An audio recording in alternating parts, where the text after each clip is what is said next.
Sebelum ceritanya dimulai, silahkan tulis di kolom komentar dari daerah mana saja teman-teman yang menonton cerita ini, dan jangan lupa like dan subscribe agar channel Tika Story bisa semakin berkembang dan bisa mempersembahkan cerita yang terbaik. Kekayaan seringkali diasosiasikan dengan kemewahan, gengsi, dan kehidupan yang gemerlap. Tapi tidak bagi keluarga besar Arsyana Putri Wicaksana, satu-satunya pewaris tunggal dari keluarga konglomerat ternama di negaranya, keluarga Wicaksana.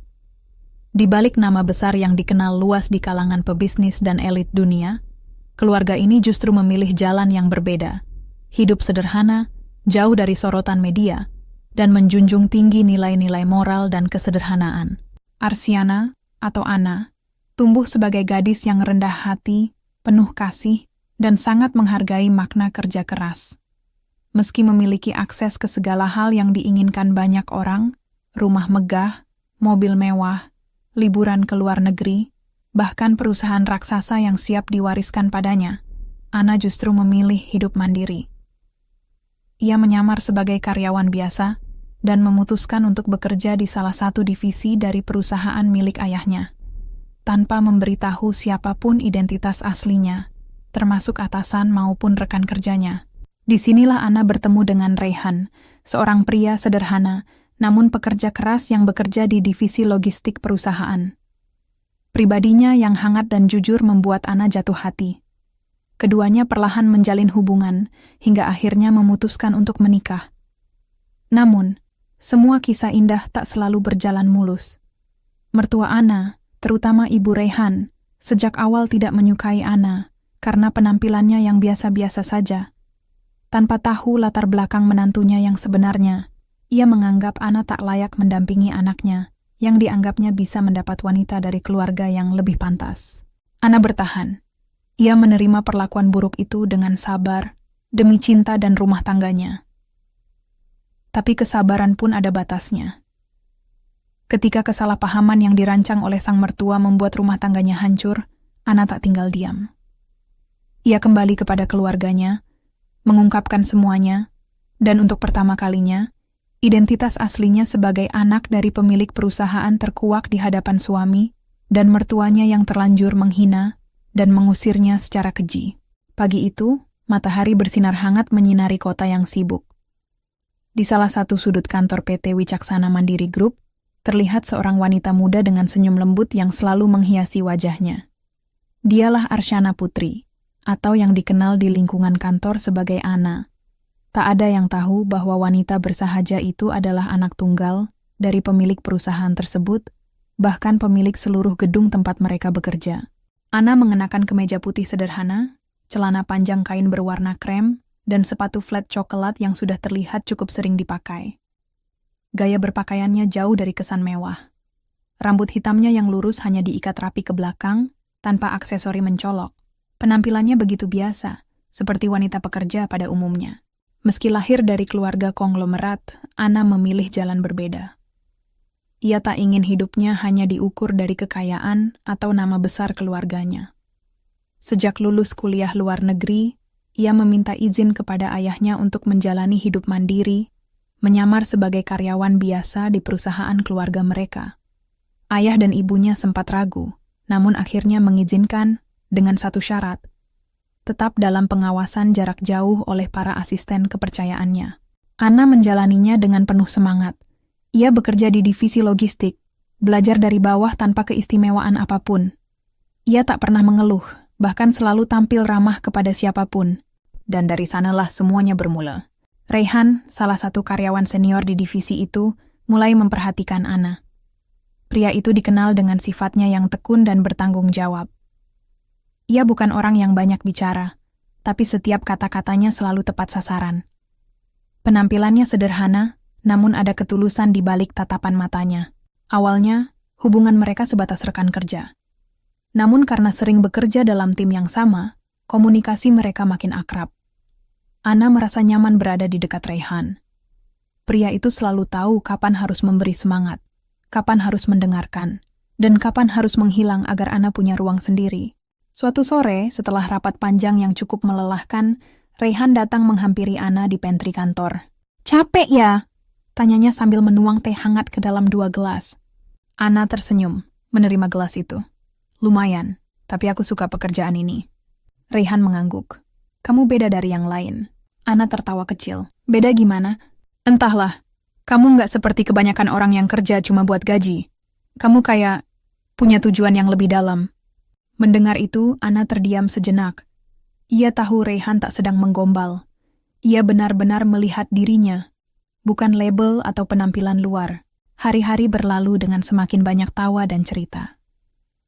Ana dan Raihan semakin dekat, saling mengenal lebih dalam.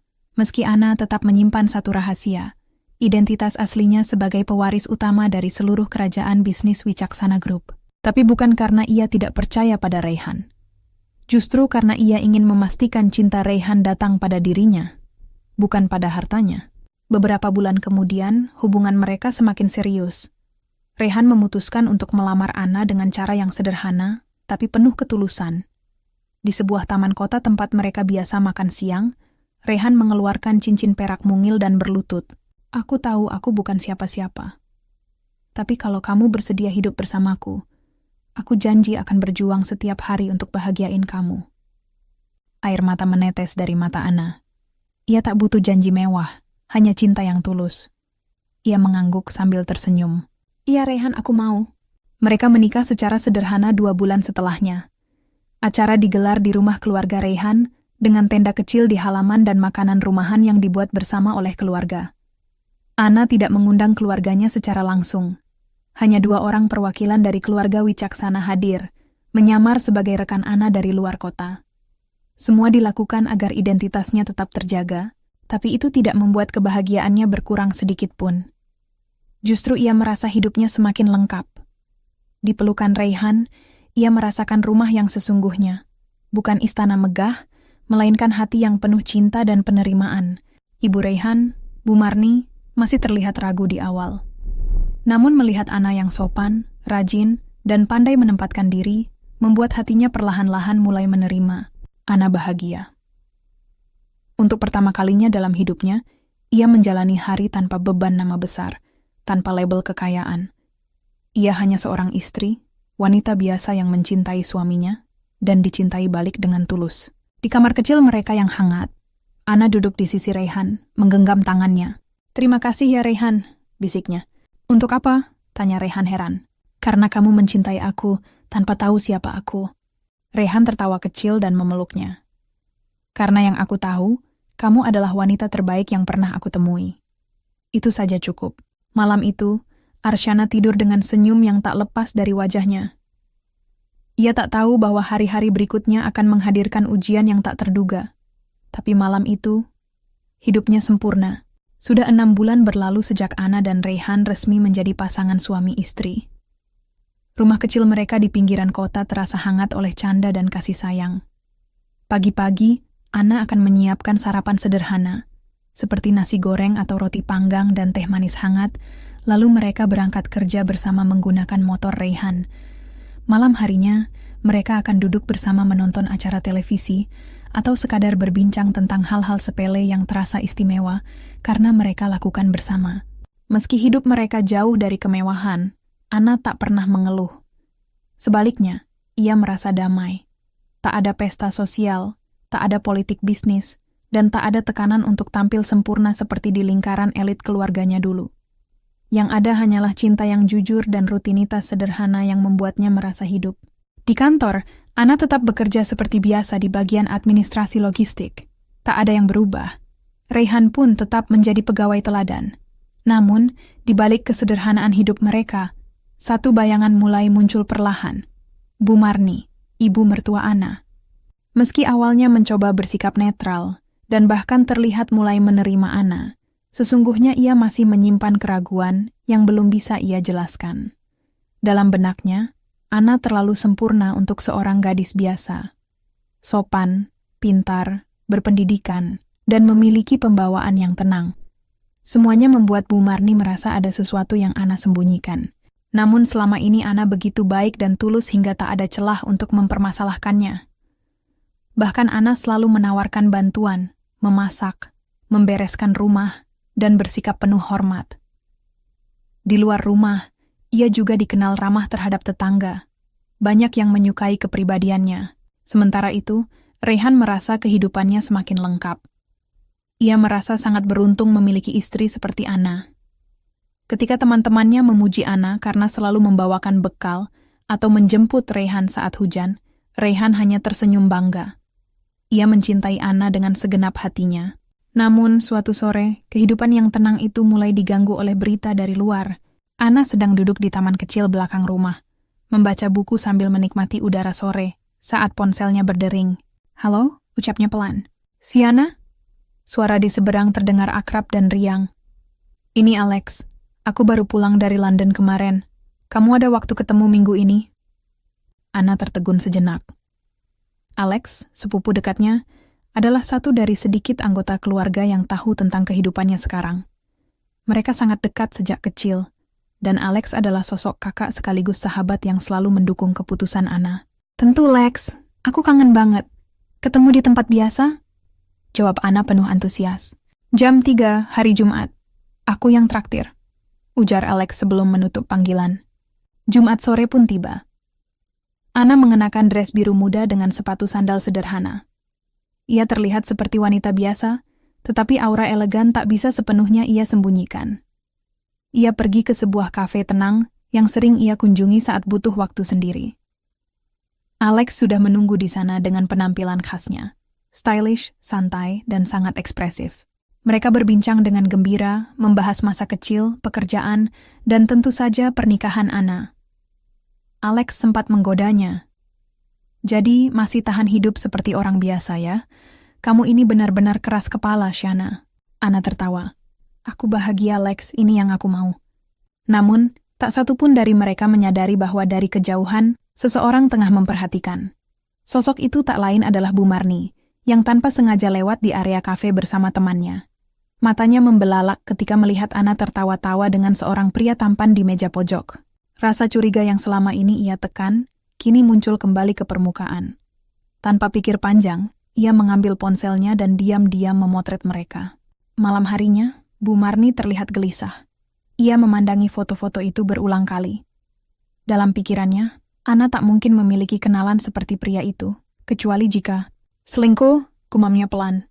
Namun belum ia ambil keputusan apa-apa. Ia masih menahan diri, mencoba memastikan. Tapi benih kecurigaan sudah tertanam. Sementara itu, di rumah kecil yang tenang, Ana sedang memijat bahu Raihan yang tampak lelah. "Kamu capek banget hari ini ya?" tanya Ana lembut. Raihan tersenyum lemah. "Iya, agak banyak kerjaan, tapi semua langsung hilang kalau kamu ada di rumah." Ana tersenyum bahagia. Ia tak tahu badai mulai mendekat. Dunia yang telah ia jaga tetap sederhana perlahan akan terguncang karena prasangka dan fitnah. Namun untuk malam ini, semuanya masih baik-baik saja. Dan di dalam hatinya, Ana masih percaya bahwa cinta yang tulus bisa mengalahkan segalanya. Pagi itu, rumah kecil Ana dan Raihan masih dipenuhi kehangatan seperti biasa. Ana bangun lebih dulu, menyiapkan sarapan nasi uduk dengan telur dadar dan tempe goreng kesukaan Raihan. Sambil menata meja makan, ia tak henti-hentinya tersenyum. Jadwal kerja mereka hari ini berbeda. Raihan masuk siang, sementara Ana masuk lebih pagi. Itu berarti pagi mereka bisa dihabiskan bersama sedikit lebih lama. "Sayang, bangun. Aku bikin nasi uduk kesukaanmu," bisik Ana sambil mencium kening suaminya. Raihan menggeliat kecil dan tersenyum. "Wah, kamu memang terbaik, Nah." Mereka sarapan dengan obrolan ringan dan tawa hangat, seperti pasangan muda pada umumnya yang tengah menikmati masa-masa indah pernikahan. Tak sedikit pun Ana menduga bahwa hari itu akan menjadi titik balik paling menyakitkan dalam hidupnya. Setelah Ana berangkat ke kantor lebih dulu, Raihan masih di rumah, bersiap untuk masuk siang. Saat itulah Bu Marni menghampirinya, membawa ponsel dengan ekspresi yang dibuat seolah berat hati. "Raihan, Ibu minta maaf sebelumnya," katanya dengan suara sengaja dibuat lemah. "Tapi Ibu nggak bisa diam aja lihat ini." Raihan menatap ibunya, bingung. "Ada apa, Bu?" Bu Marni menyerahkan ponsel itu dengan tampilan galeri foto. Beberapa gambar yang diambil dari kejauhan menampilkan Ana tengah duduk di sebuah kafe dengan seorang pria tampan berambut sedikit gondrong. Di salah satu foto, pria itu terlihat mencondongkan tubuh ke arah Ana, dan mereka tertawa bersama. Ibu lihat sendiri. Dia duduk berduaan dengan pria itu. Gaya mereka terlalu akrab untuk sekadar teman biasa, ucap Bu Marni pelan, seolah sangat terluka. Raihan menatap foto-foto itu. Ada rasa tidak percaya yang langsung menyeruak ke dalam dadanya. Wajah Ana, yang selama ini ia percaya sepenuh hati, tampak begitu nyaman bersama pria lain. "Siapa ini, Bu? Di mana Ibu dapat foto-foto ini?" tanyanya dengan nada menegang. Ibu lihat sendiri waktu lewat dekat kafe di Senopati. Ibu heran kok Ana bisa akrab sekali dengan pria sekelas itu. Dari tampilannya saja, kelihatan bukan orang sembarangan. Raihan terdiam. Pikirannya berputar liar. Sejak menikah, Ana memang tak pernah banyak bicara soal keluarganya. Bahkan ia belum pernah dikenalkan kepada satupun kerabat Ana. Ia dulu tak mempermasalahkan, karena ia percaya penuh pada istrinya. Tapi foto-foto itu dan wajah ibunya yang penuh luka membuat kepercayaannya goyah. "Raihan, jangan sampai kamu dibodohi. Ibu cuma ingin kamu buka mata," bujuk Bu Marni. "Perempuan itu terlalu misterius. Mungkin selama ini kamu hanya jadi permainan untuknya." Sore hari, Ana pulang dari kantor lebih awal, karena pekerjaannya selesai cepat. Ia berniat membuat kejutan kecil untuk Raihan dengan memasak makanan spesial dan membuat puding coklat kesukaannya. Namun begitu ia tiba di rumah, suasana terasa dingin. Pintu dibuka oleh Bu Marni dengan ekspresi datar. Raihan duduk di ruang tamu, tangan terlipat di dada, wajahnya keras, matanya tak lagi penuh cinta seperti biasanya. Ana menatap mereka bergantian, heran. "Ada apa ini?" Raihan berdiri perlahan, lalu tanpa berkata-kata, ia menunjukkan ponsel dari tangannya. Ana melihat layar itu, foto dirinya bersama Alex, diambil dari kejauhan tanpa sepengetahuannya. Sejenak Ana terdiam, menatap foto itu. Lalu Raihan. "Itu, Alex, sepupuku. Dia baru pulang dari luar negeri. Kami hanya..." "Berhenti," bentak Raihan. Suaranya menggelegar hingga membuat Ana mematung. "Kamu pikir aku sebodoh itu? Dari awal kamu gak pernah cerita soal keluargamu. Tiba-tiba kamu bisa duduk berduaan dengan pria seperti itu. Tertawa-tawa. Dan kamu bilang itu cuman sepupu?" Ana menggigit bibirnya. Air matanya mulai menggenang. Ia tahu suaminya sedang marah besar, tapi ia tak menyangka Raihan tidak mau mendengar penjelasannya. "Raihan, tolong dengarkan aku. Aku nggak berbohong. Aku nggak selingkuh," ucapnya sambil berusaha mendekat. Namun Raihan mundur selangkah. "Sudah cukup, aku nggak mau dengar. Mulai sekarang, kamu keluar dari rumah ini." "Betul," sambung Bu Marni lantang.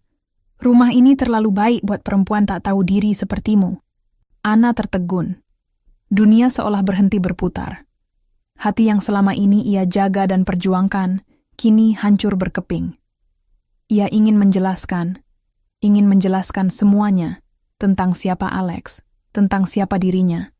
Tapi orang-orang di depannya sudah menutup pintu sepenuhnya. Dengan tangan gemetar, Ana berjalan menuju kamar. Ia berkemas dalam diam, menahan tangis sekuat tenaga. Ketika ia melangkah keluar dengan koper kecilnya, Raihan tidak menatapnya lagi. Bu Marni berdiri dengan penuh kemenangan, menatap Ana dengan pandangan menghina. Sebelum keluar rumah, Ana berhenti sejenak.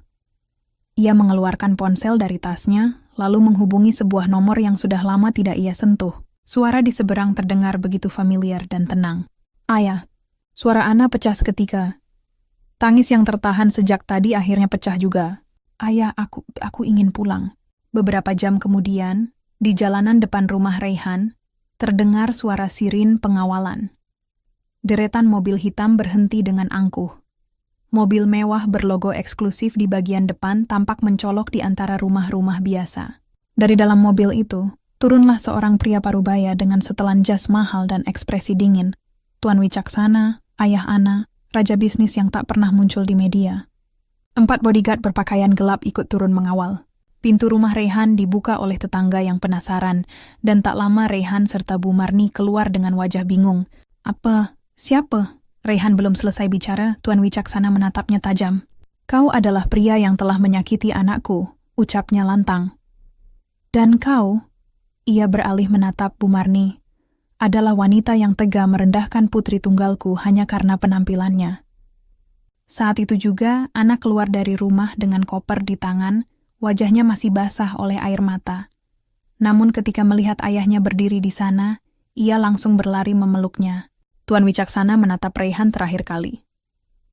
Mulai hari ini, kalian bukan siapa-siapa bagi putriku. Ia melangkah ke mobil, menggandeng tangan Ana. Rumah itu terdiam. Wajah Raihan dan ibunya membeku dalam keterkejutan. Dunia mereka yang sederhana baru saja ditabrak oleh kenyataan yang tak pernah mereka duga. Dan itu baru permulaan. Malam itu, iring-iringan mobil mewah melaju tenang membelah jalanan ibu kota. Di dalam mobil utama berwarna hitam elegan, duduk Arsyana dengan mata sembab. Di sampingnya, Tuan Wicaksana menggenggam tangan putrinya dengan lembut. Tak ada satu kata pun yang diucapkan, tapi genggaman tangan sang ayah sudah cukup menjelaskan. Ayah tahu semuanya, dan ayah ada di sini untukmu. Arsyana bersandar di kursi kulit mobil itu, memandang keluar jendela. Jalanan yang dulu ia lewati setiap hari terasa berbeda malam ini. Kini ia tak lagi menyamar. Ia bukan lagi Ana si karyawan biasa, bukan lagi istri yang setiap hari mengalah demi diterima. Malam ini, ia kembali menjadi Arsyana Putri Wicaksana, putri tunggal pewaris kerajaan bisnis terbesar di negeri ini. Mobil berhenti di depan sebuah gerbang tinggi berlapis besi hitam dan emas. Dua penjaga berseragam hitam segera membukakan pintu gerbang, dan dalam sekejap, mobil-mobil itu meluncur masuk ke dalam kompleks hunian milik keluarga Wicaksana. Di balik gerbang itu, terbentang istana megah bergaya klasik Eropa, yang berdiri di atas lahan seluas berhektar-hektar. Dindingnya berlapis marmer putih, diterangi lampu kristal, dan taman yang tertata sempurna. Saat pintu mobil dibuka, para pelayan berbaris menyambut. Nyonya Wicaksana, Ibunda Ana, segera memeluk putrinya dengan air mata haru. "Akhirnya kamu pulang, nak," ucap sang ibu lembut sambil membelai rambut Ana. Ana menahan tangisnya. Semua kemegahan ini terasa begitu asing setelah sekian lama hidup sederhana. Ia melangkah masuk ke dalam rumah, melewati aula megah dengan lukisan klasik dan chandelier besar di atas langit-langit. Aroma mawar segar menyambutnya di setiap sudut ruangan. Di ruang tengah, asisten keluarga segera datang dengan secangkir teh hangat dan selimut lembut. Namun Ana hanya duduk terdiam, matanya memandang kosong ke arah api yang menyala tenang di perapian. "Ayah akan mengurus semuanya," kata Tuan Wicaksana tegas. "Mulai dari perceraian sampai urusan hukum. Mereka telah merendahkanmu dan mempermalukan keluargamu. Ayah tidak akan diam." Arsyana menoleh perlahan. "Aku tak ingin balas dendam ya. Aku hanya ingin keadilan." Tuan Wicaksana menatap putrinya dengan bangga. Dan keadilan akan ayah wujudkan dengan cara yang pantas. Keesokan harinya, kantor pengadilan keluarga dipenuhi banyak orang yang tak tahu sedang menyaksikan apa. Beberapa wartawan mulai mencium aroma keanehan ketika iring-iringan mobil hitam berhenti di depan gedung. Dari dalam mobil itu turun seorang wanita dengan gaun elegan, dikawal 4 bodyguard berbadan tegap dan mengenakan jas formal. Saat wanita itu melepas kacamata hitamnya, semua mata terbelalak. Beberapa bahkan terperangah tak percaya. Itu Arsyana Putri Wicaksana, pewaris Wicaksana Group, yang katanya menikah diam-diam. Astaga, jadi benar? Wartawan segera mengangkat kamera, memotret dan merekam. Berita itu menyebar seperti api di musim kemarau. Pewaris Wicaksana Group gugat cerai suami dari keluarga sederhana. Di ruang tunggu pengadilan, Raihan dan ibunya duduk dengan wajah cemas. Mereka tidak tahu bahwa perceraian yang akan mereka hadiri hari ini berubah menjadi pertunjukan besar yang membuat nama mereka masuk berita. Begitu Arsyana masuk ke ruang sidang, suasana berubah hening. Aura wibawanya berbeda. Tak ada lagi Ana yang lembut dan menunduk, melainkan seorang wanita anggun dengan sorot mata kuat dan langkah penuh keyakinan. Hakim membuka sidang dengan cepat. Semua dokumen lengkap. Arsyana hadir dengan tim hukum terbaik dari firma ternama. Raihan hanya bisa terdiam saat melihat Ana begitu berbeda dari yang ia kenal. Bahkan ibunya, Bu Marni, mulai gelisah ketika menyadari siapa sebenarnya menantu yang selama ini ia hina. "Apakah Anda memiliki alasan khusus untuk perceraian ini?" tanya hakim. Ana menatap lurus ke depan, suaranya jernih. "Suami saya menuduh saya berselingkuh, hanya karena melihat saya bersama sepupu saya sendiri. Ia menolak mendengarkan penjelasan saya, dan mengusir saya dari rumah secara tidak hormat. Ibunya juga telah berkali-kali menghina dan mempermalukan saya sebagai perempuan tak berguna. Dan mereka melakukan semua itu tanpa mengetahui siapa saya sebenarnya. Kini saya sudah tidak ingin mempertahankan rumah tangga ini." Raihan mencoba bicara, namun suaranya tercekat. Semua yang ia lakukan datang menghantam balik seperti badai. Ia menunduk, sementara ibunya mulai berkeringat dingin. Apa yang mereka anggap sebagai menantu rendahan, kini berdiri sebagai simbol dari kekuatan yang selama ini tersembunyi di balik kesederhanaan. Putusan cerai dibacakan dengan cepat. Arsyana resmi kembali menjadi wanita bebas. Ketika keluar dari ruang sidang, puluhan kamera dan mikrofon menunggu. Namun Arsyana hanya berkata satu kalimat pada wartawan yang bertanya soal rumah tangganya. Jangan pernah menilai seseorang dari apa yang terlihat di luar, karena kalian tak tahu siapa yang kalian remehkan. Malamnya, Rehan duduk di ruang tamunya yang sepi. Ia memandangi foto pernikahan mereka yang dulu tergantung di dinding. Kini bingkai itu kosong. Ia tak pernah membayangkan, wanita yang ia usir dengan penuh amarah adalah sosok yang dihormati dan dikagumi oleh orang-orang berkuasa di negeri ini. Bu Marni termenung, tak mampu bicara. Semuanya hancur. Nama baik mereka tercoreng. Para tetangga menjauh. Teman-teman kerja Rehan mulai menjaga jarak. Dan besok, akan lebih banyak surat pemutusan kontrak kerja dari perusahaan-perusahaan rekanan. Karena satu nama besar di belakang Ana, Wicaksana. Sementara itu, di kamar luas di lantai atas istana keluarga Wicaksana, Ana duduk di balkon, menatap langit malam. Udara sejuk menyentuh wajahnya yang kini jauh lebih tenang. Ibunya datang membawakan selimut, lalu duduk di sampingnya. "Kamu yakin baik-baik saja?" tanya sang ibu. Ana mengangguk. "Aku kehilangan cinta, tapi aku tidak kehilangan diriku. Dan aku tahu, cinta yang benar tidak akan pernah tega menghancurkan." Mereka terdiam sejenak, lalu tersenyum. Di kejauhan, lampu-lampu kota berkelap-kelip, seolah ikut merayakan kebebasan dan harga diri yang baru saja dikembalikan kepada seorang wanita yang selama ini memilih diam. Sudah 5 hari sejak proses perceraian Arsyana dan Rehan disahkan, namun gaung peristiwa itu masih menggema kemana-mana. Media sosial penuh dengan potongan video Arsyana turun dari mobil mewah, pengawalan ketat, dan keanggunan sikapnya saat menjelaskan alasan perceraian. Di berbagai platform berita, foto-fotonya tersebar luas. Netizen dibuat tak percaya. Wanita sederhana yang sering terlihat membawa kotak bekal dan naik ojek online ternyata adalah putri tunggal raja bisnis terbesar di negeri ini. Namun di rumah Rehan suasana begitu kontras. Rumah kecil itu terasa sunyi dan penuh tekanan. Rehan tak banyak bicara sejak hari perceraian. Ia hanya duduk di ruang tamu dengan pandangan kosong, mengulang-ulang semua kejadian di kepalanya, berharap bisa menarik kembali kata-kata yang pernah ia lontarkan dengan emosi.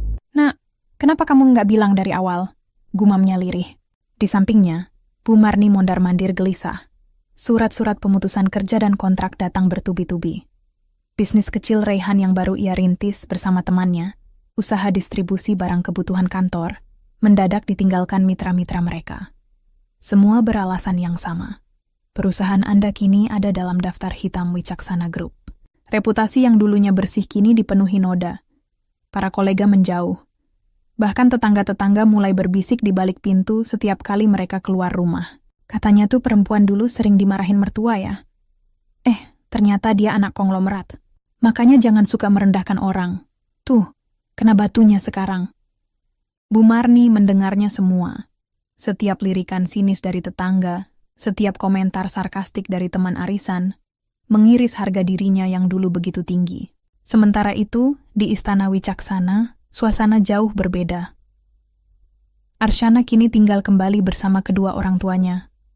Setiap pagi, ia menikmati sarapan bersama ibunya di ruang makan besar yang menghadap Taman Air Mancur. Ia tak lagi perlu menyembunyikan identitas, dan untuk pertama kalinya dalam waktu lama, ia merasa utuh. Namun bukan berarti ia hanya bersantai. Hari itu sang ayah Tuan Wicaksana mengajaknya kembali ke kantor pusat.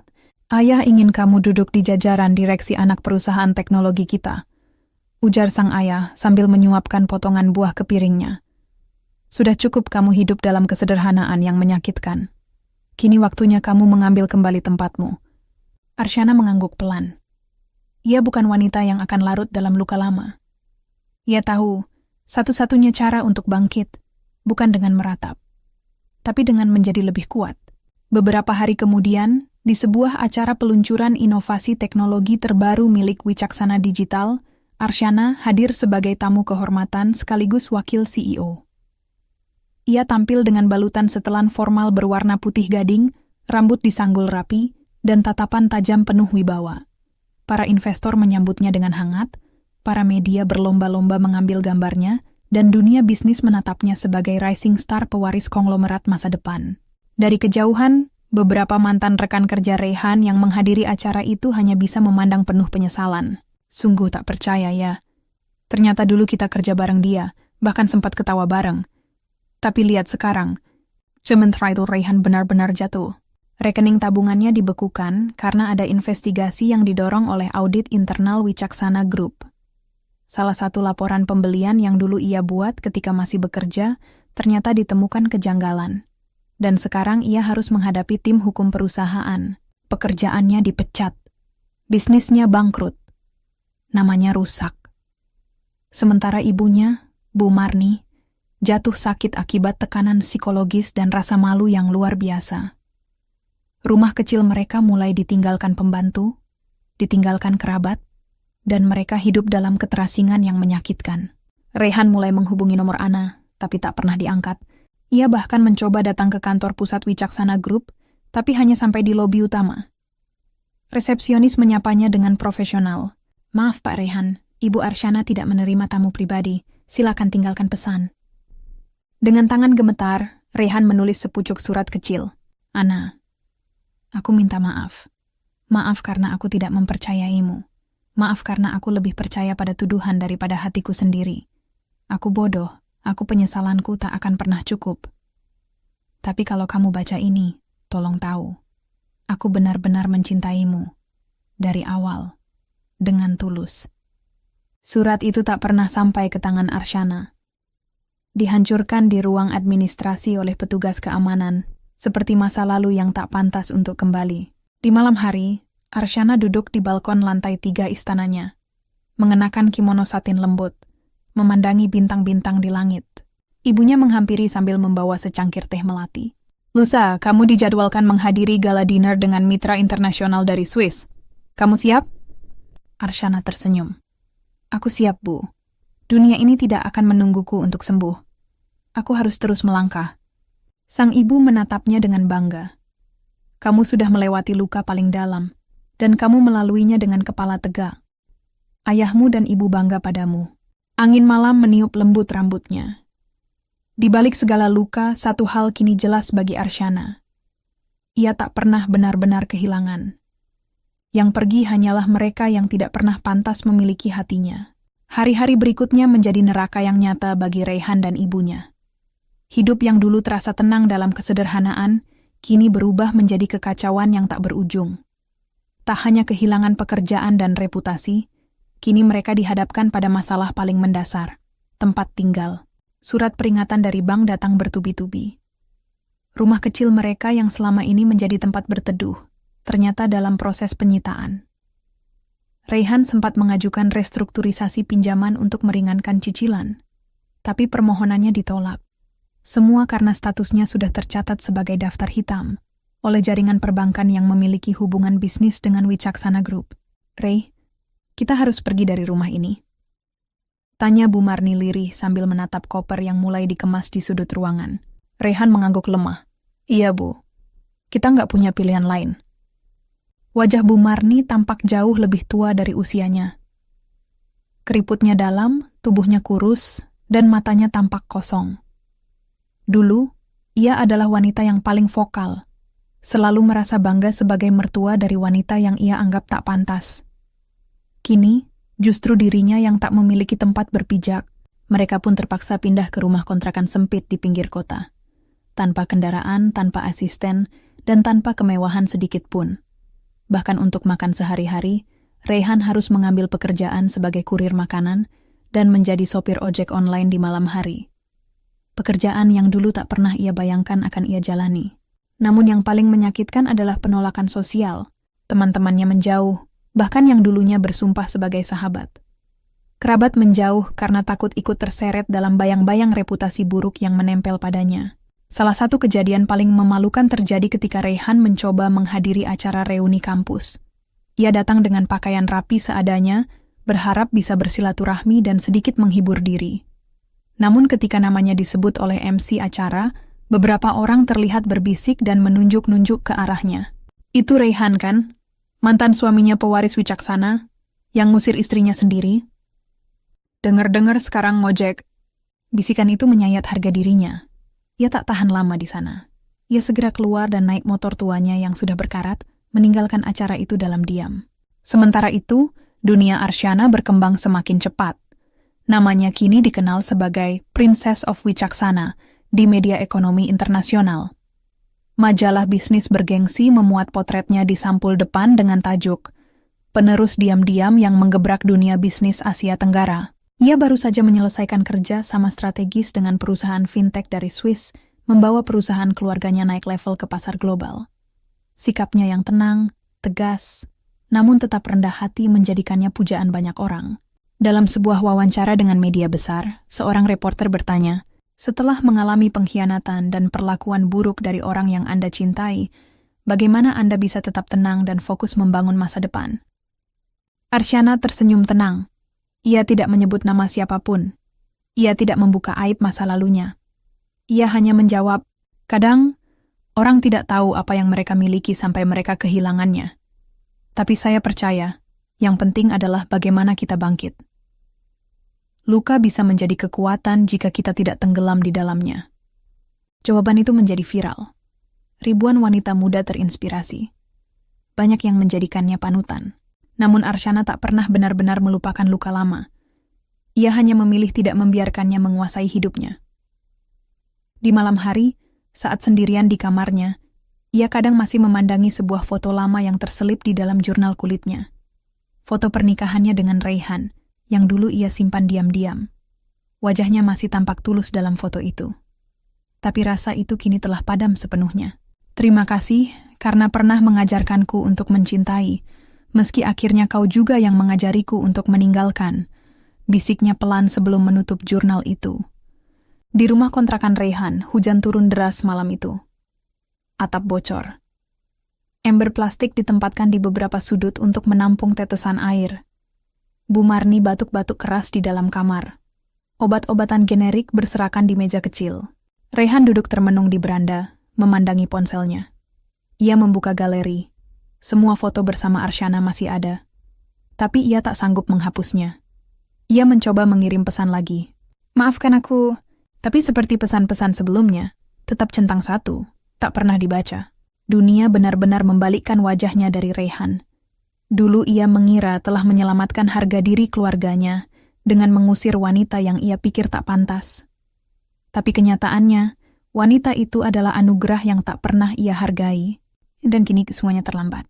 Hari demi hari, hidup Raihan dan ibunya, Bu Marni, terus memburuk. Di rumah kontrakan sempit itu, nyaris tak ada harapan yang tersisa. Bu Marni kini sering sakit-sakitan. Batuknya kian parah, namun mereka tak punya cukup uang untuk memeriksakan diri ke rumah sakit besar. Suatu hari, Bu Marni terjatuh di kamar mandi. Raihan yang saat itu baru pulang dari mengantar makanan, segera panik dan menggendong ibunya ke puskesmas terdekat. Namun kondisi fasilitas yang terbatas membuat penanganan tidak optimal. Dokter menyarankan untuk membawa Bu Marni ke rumah sakit pusat karena ada kemungkinan infeksi paru-paru yang serius. Raihan menggigit bibirnya dalam. Ia tahu tak ada cukup uang. Bahkan untuk ambulans pun mereka harus membayar di muka. Ia mencoba menghubungi beberapa kerabat jauh. Tak ada satupun yang menjawab. Teman-temannya? Semua menjauh sejak namanya rusak. Bahkan salah satu dari mereka terang-terangan mengatakan, "Maaf, Han, aku nggak bisa bantu. Nama kamu bikin masalah. Aku bisa kehilangan kerjaan." Akhirnya, Raihan menggotong ibunya sendiri ke rumah sakit negeri, berharap ada sedikit belas kasih. Namun saat resepsionis meminta kartu BPJS yang aktif dan jaminan tambahan, Raihan hanya bisa menatap kosong. "Kalau tidak ada jaminan, silakan ke puskesmas rujukan terlebih dahulu, Pak," ujar petugas tegas. Ia memohon, bersujud bahkan. Tapi tak ada yang peduli. Dunia benar-benar meninggalkannya. Ia hanya bisa membawa ibunya pulang dan mengobati seadanya dengan air hangat, minyak kayu putih, dan obat warung. Tubuh Bu Marni melemah, batuknya menggema di ruangan sempit itu setiap malam. Kadang Reyhan hanya bisa menutup telinganya, menangis diam-diam sambil menatap langit-langit reot. Di sisi lain dunia, Arsyana baru saja mendarat di Dubai untuk menghadiri Global Economic Summit. Ia mewakili Wicaksana Group sebagai panelis muda yang sukses mendorong digitalisasi UMKM di Asia Tenggara. Namanya disebut berdampingan dengan tokoh-tokoh bisnis dari Jepang, Arab Saudi, hingga Jerman. Malam itu, dalam gala dinner mewah bertabur bintang, Arsyana mengenakan gaun malam satin berwarna emas muda. Rambutnya disanggul sederhana namun elegan. Para tamu dari berbagai negara silih berganti menyapanya. Bahkan beberapa mengajaknya berkolaborasi untuk proyek besar. Namun jauh dari kemegahan ballroom itu, Reyhan duduk di depan pintu kontrakannya yang mulai lapuk. Ia baru saja diusir dari pekerjaan sebagai kurir, karena ada pelanggan yang mengenal wajahnya dari berita lama. Bukankah ini pria yang ditinggal pewaris Wicaksana karena ketahuan mempermalukan istrinya? Ujar pelanggan itu saat memaki Reyhan. Manajer tempat Reyhan bekerja tak mau ambil risiko dan langsung memutus hubungan kerja. Tanpa uang, tanpa pekerjaan, dan ibunya yang makin sakit parah, Reyhan seperti berjalan tanpa dinding untuk bersandar. Ia mencoba menjual barang terakhir yang berharga, cincin kawin lamanya. Tapi tukang emas hanya menawar harga rendah karena cincin itu sudah usang dan tak bernilai. Beberapa hari kemudian, kondisi Bu Marni memburuk drastis. Nafasnya mulai sesak, tubuhnya menggigil. Reyhan mencoba segalanya, termasuk membujuk sopir angkot untuk membantunya membawa sang ibu ke rumah sakit dengan imbalan seadanya. Namun saat sampai di rumah sakit, semuanya terlambat. Bu Marni meninggal dunia di bangsal IGD yang tidak sempat menanganinya secara maksimal. Dokter hanya bisa berkata pelan, "Maaf, dia terlambat dibawa. Paru-parunya sudah penuh cairan." Reyhan tak mampu menangis. Tubuhnya beku. Ia hanya memeluk jasad ibunya sambil menggumam. "Maaf, Bu. Maaf." Pemakaman dilakukan sederhana. Tak ada pelayat selain 2 tetangga yang ikut membantu. Tidak ada kerabat. Tidak ada teman. Tak ada keluarga yang dulu sering datang saat mereka masih bernama. Di depan pusara ibunya, Reyhan terduduk lemas. Tak ada lagi yang bisa ia pertahankan. Sementara itu, dari balik layar ponselnya, ia membuka berita tentang Arsyana yang kini disebut sebagai ikon kebangkitan bisnis wanita Asia. Wajah yang dulu ia abaikan kini muncul di layar Times Square, New York. Ia menatapnya lama, lalu menunduk. "Aku menghancurkan satu-satunya hal terbaik dalam hidupku." Malam harinya Reyhan pulang ke rumah kontrakan seorang diri. Angin malam terasa menusuk. Ia masuk ke kamar, membuka laci, dan mengeluarkan sebuah benda kecil. Kotak berisi foto-foto lama bersama Ana. Ia menatap satu foto di mana Ana tersenyum sambil membawa bekal makan siang untuknya. Tangannya bergetar.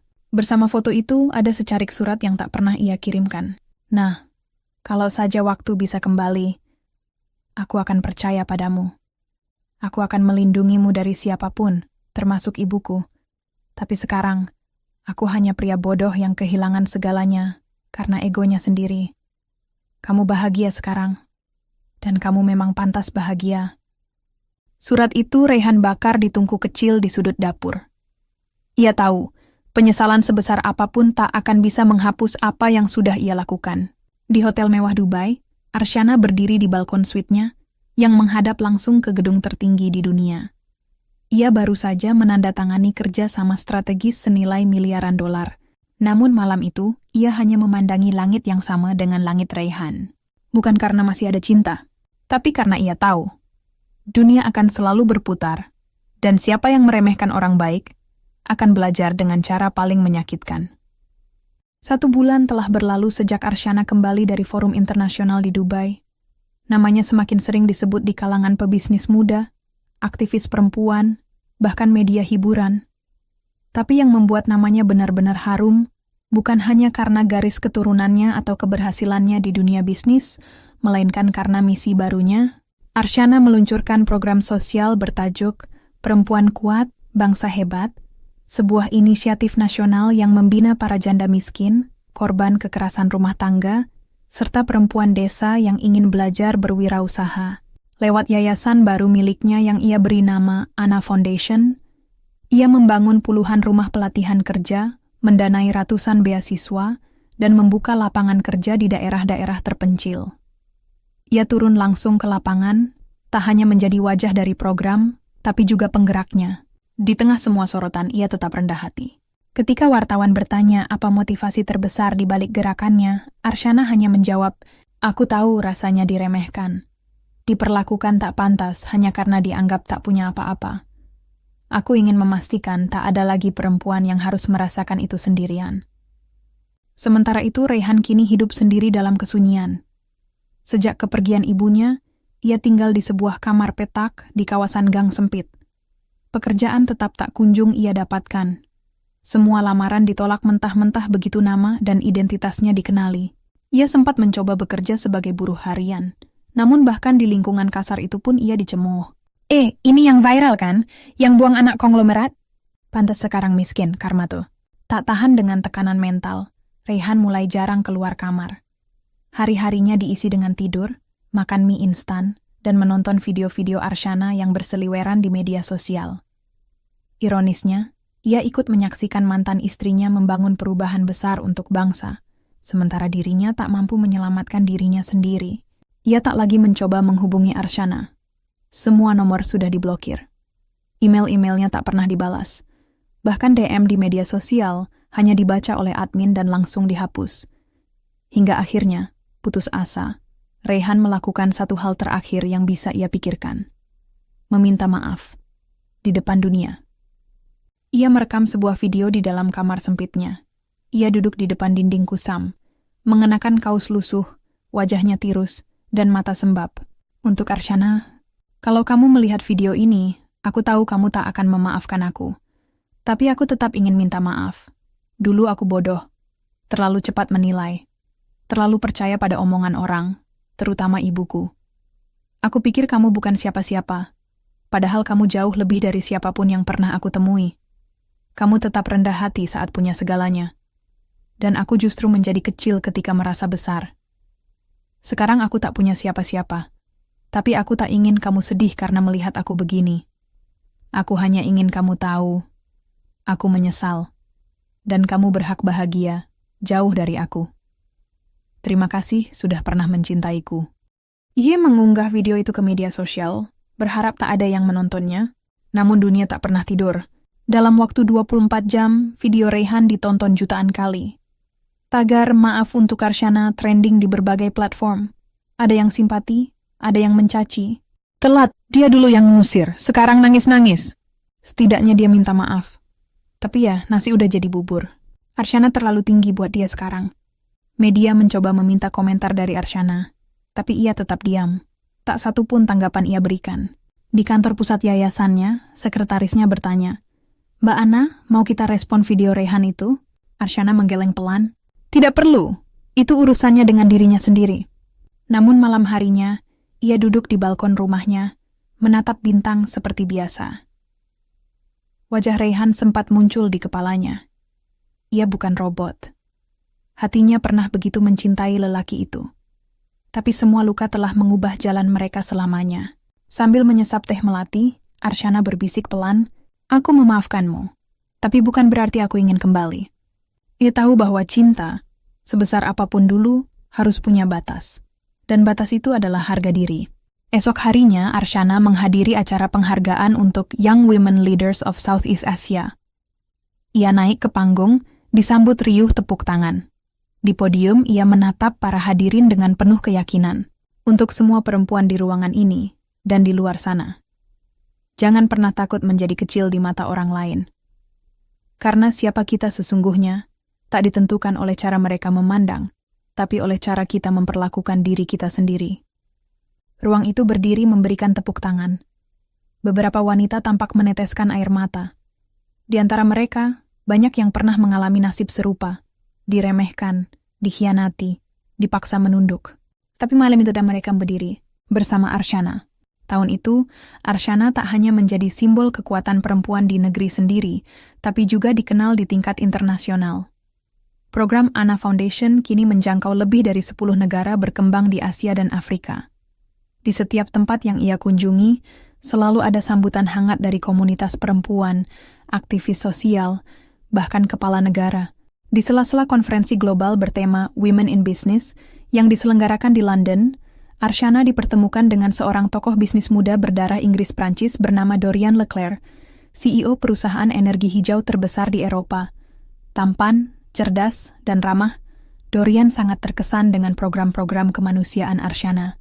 Mereka duduk bersama dalam satu panel diskusi, berdampingan di ruang jamuan VIP setelah acara, dan tak lama kemudian mulai bertukar pesan secara pribadi. "Arshana," tulis Dorian dalam salah satu pesannya, "you remind me that kindness and power can walk in the same shoes." Pada awalnya, Arshana menanggapinya dengan profesional. Namun perhatian dan sikap sopan Dorian lama-lama menggugah hatinya yang selama ini ia jaga rapat. Lelaki itu tidak pernah membahas masa lalu. Ia hanya membicarakan masa depan, harapan, dan peluang. Dan itu menenangkan. Suatu malam, ketika keduanya duduk berdua di balkon hotel dengan cahaya kota London berkelip di bawah, Dorian bertanya, "Do you believe in second chances? Not from the same person, but from life?" Arshana tersenyum kecil, menatap cangkir kopinya, lalu menjawab, "I believe in growth. And sometimes, growth comes from pain." Malam itu berakhir dalam keheningan yang manis.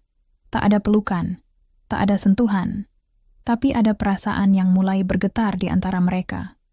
Pelan, namun nyata. Sementara itu, di Indonesia, Reyhan hidup seperti bayangan dari dirinya yang dulu. Setelah videonya viral, ia sempat dikunjungi oleh beberapa stasiun TV, berharap bisa mendapatkan cerita eksklusif. Namun ia menolak semuanya. Ia malu, hancur, dan tak ingin menjual kisah hidupnya lebih jauh. Tanpa pekerjaan, tanpa keluarga, dan tanpa masa depan yang jelas, Reyhan mulai mengalami gejala gangguan mental ringan. Ia sering berbicara sendiri, mengulang nama Ana dalam tidurnya, atau bahkan menyapa foto-foto masa lalu seolah mereka masih hidup bersamanya. Tetangga mulai khawatir. Salah satu ibu-ibu di gang belakang memberinya makan secara diam-diam. Kasihan, dulu sombong banget anaknya. Tapi lihat sekarang, gila sendiri karena dihancurkan hidupnya sendiri. Ia juga beberapa kali mencoba melamar pekerjaan kasar, bersih-bersih WC umum, kuli bangunan, dan bahkan sempat menjadi pengasuh anjing milik warga perumahan. Tapi semuanya berakhir karena kondisinya yang semakin tak stabil. Pernah suatu malam ia duduk di trotoar. Hujan mengguyur tubuhnya yang kurus. Tangannya menggenggam lembaran kertas lusuh. Sertifikat pernikahan yang sudah dibatalkan, namun tak sanggup ia buang. "Maaf, Ana," bisiknya dalam hujan. "Aku cuma ingin memelukmu sekali lagi. Sekali saja." Di sisi lain dunia, Arshana menghadiri pertemuan tertutup dengan para pemimpin perempuan dunia. Dalam sesi itu, ia menyampaikan pidato yang menginspirasi. "Dulu saya pernah menyembunyikan siapa saya demi cinta. Saya memilih kesederhanaan, karena saya percaya cinta sejati tak butuh gelar dan kekayaan.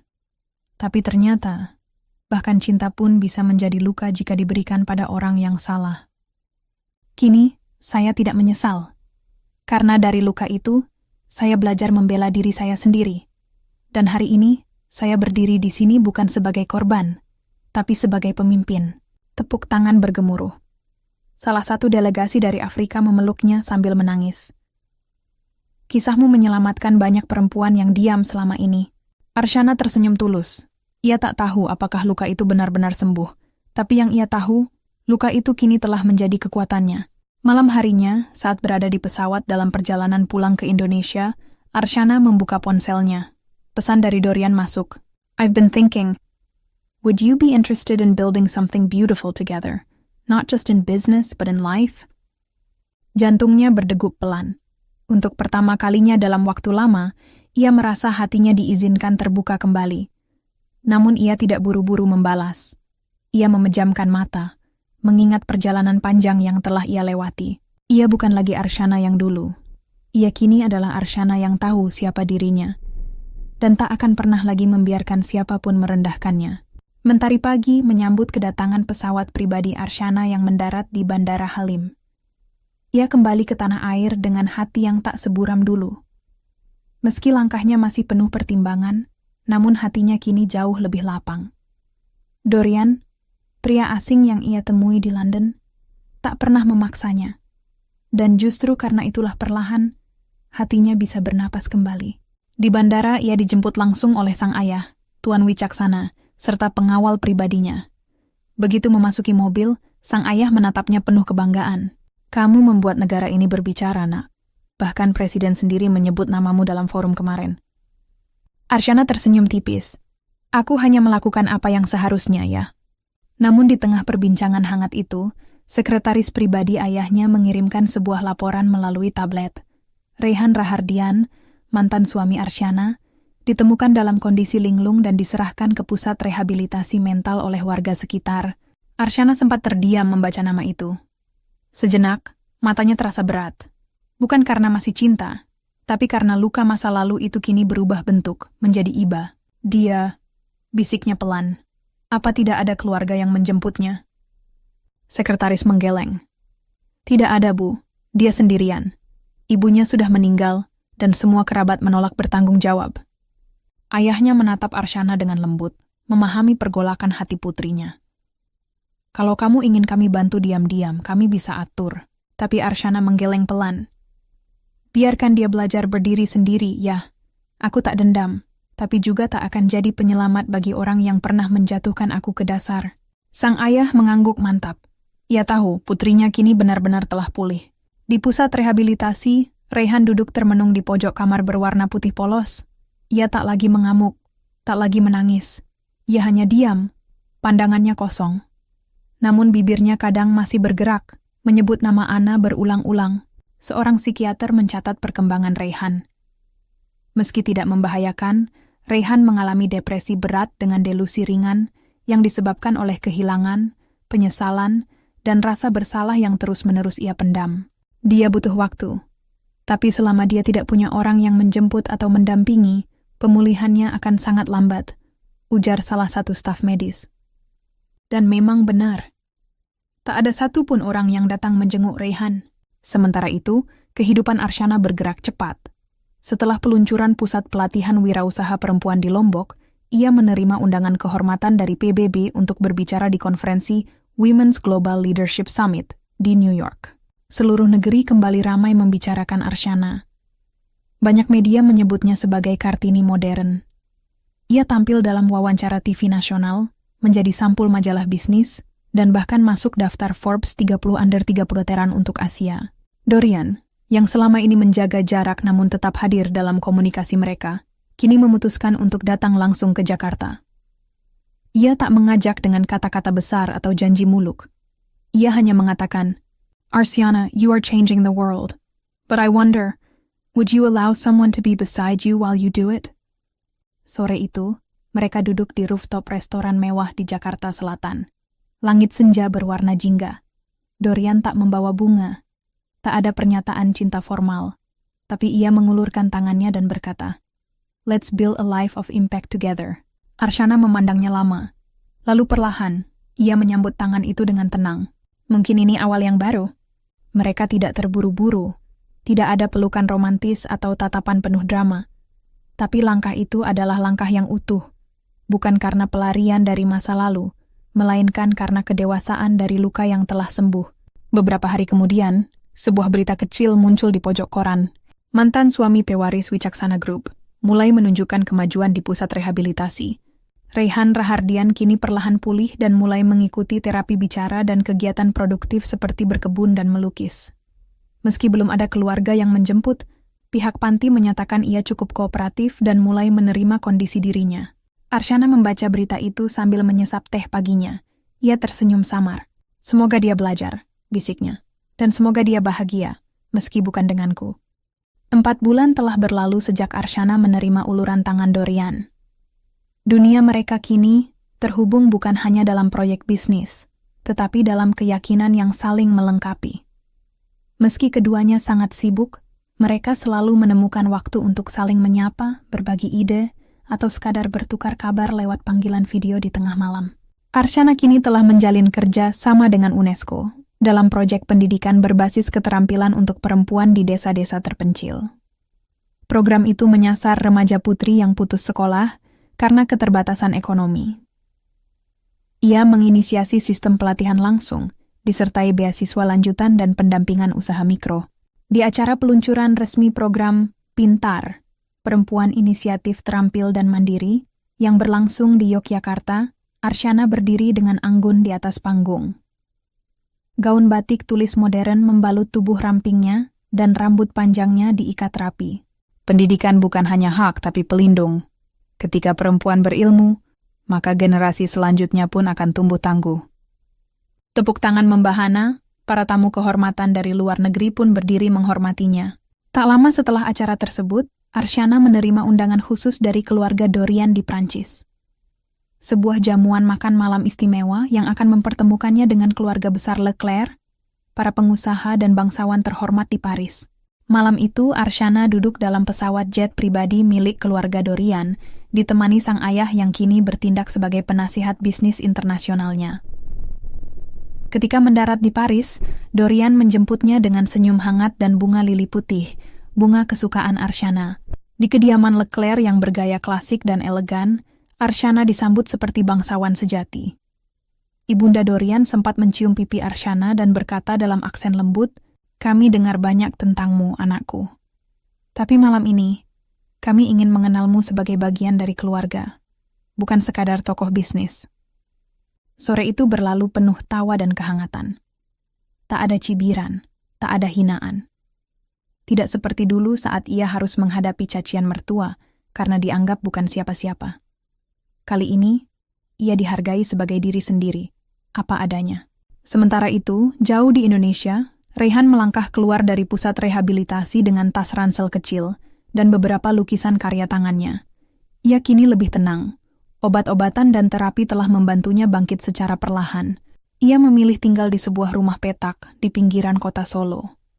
Di sana, ia bekerja sebagai tukang cat dinding dan pelukis jalanan.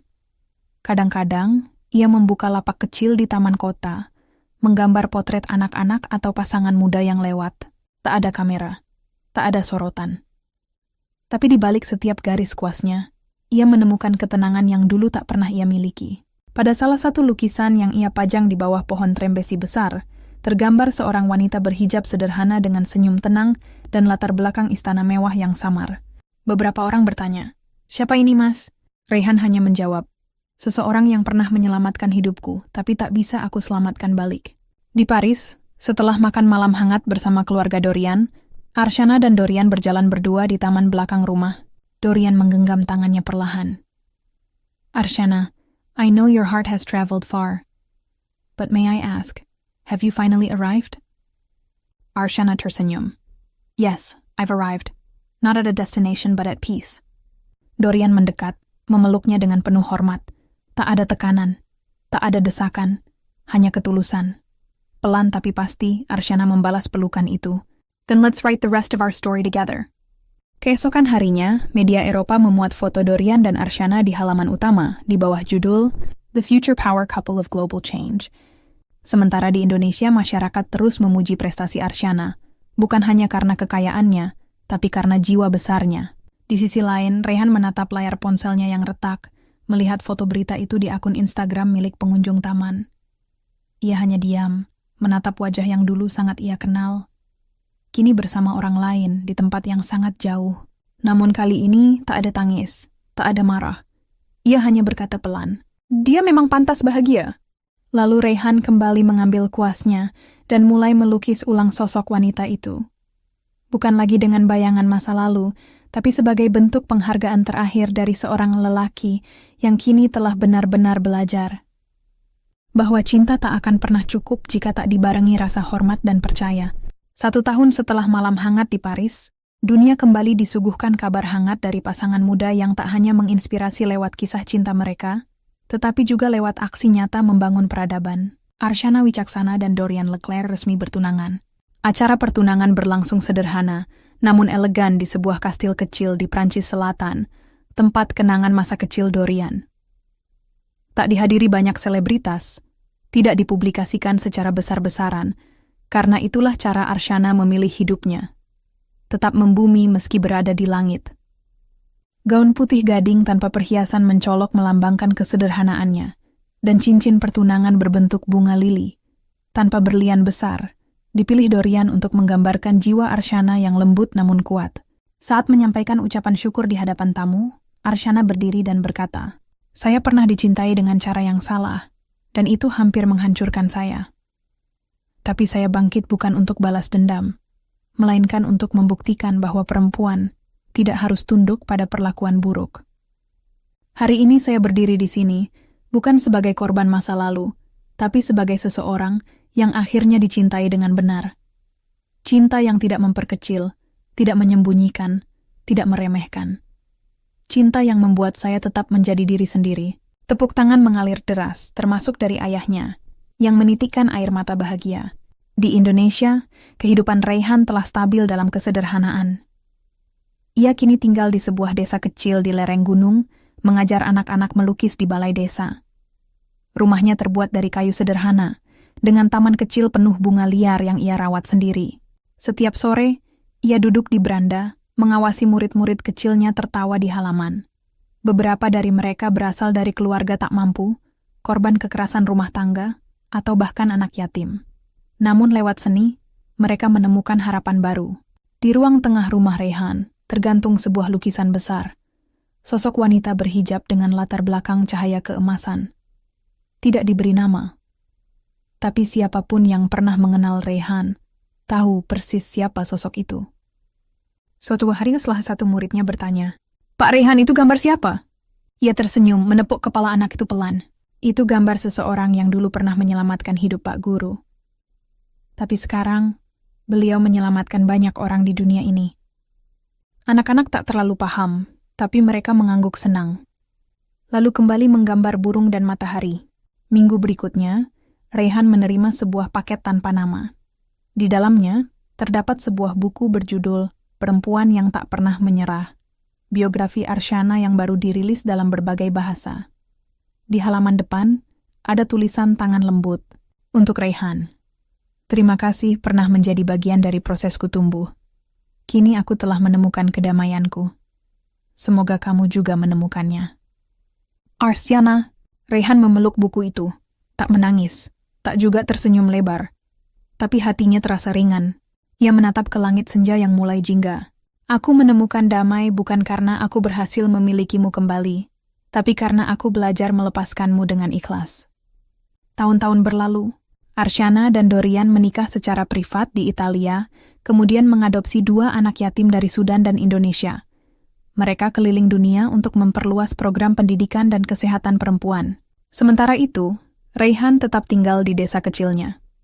Ia hidup dalam ketenangan, menjadi guru yang dicintai, dan pelukis jalanan yang dihormati. Ia tak pernah menikah lagi, tapi juga tak pernah mengeluh. Mereka berjalan di jalur berbeda. Yang satu melaju di antara cahaya kamera dan panggung dunia, yang satu melangkah dalam keheningan di antara anak-anak kecil dan aroma cat air. Tapi keduanya bahagia dengan cara mereka masing-masing. Cerita ini mengajarkan kita bahwa kebaikan yang direndahkan suatu hari akan bersinar lebih terang dari siapapun yang pernah meremehkannya. Bahwa cinta tak cukup hanya dengan perasaan, tapi juga harus dibarengi dengan hormat, kepercayaan, dan keberanian untuk melihat yang tak kasat mata. Dan ketika kau belajar melepaskan luka dengan ikhlas, hidup akan menuntunmu ke arah yang tak pernah kau bayangkan. Terima kasih telah menonton hingga akhir. Jika kisah ini menyentuh hatimu, jangan lupa like, tuliskan pendapatmu di kolom komentar dan subscribe agar kamu tidak ketinggalan cerita inspiratif lainnya.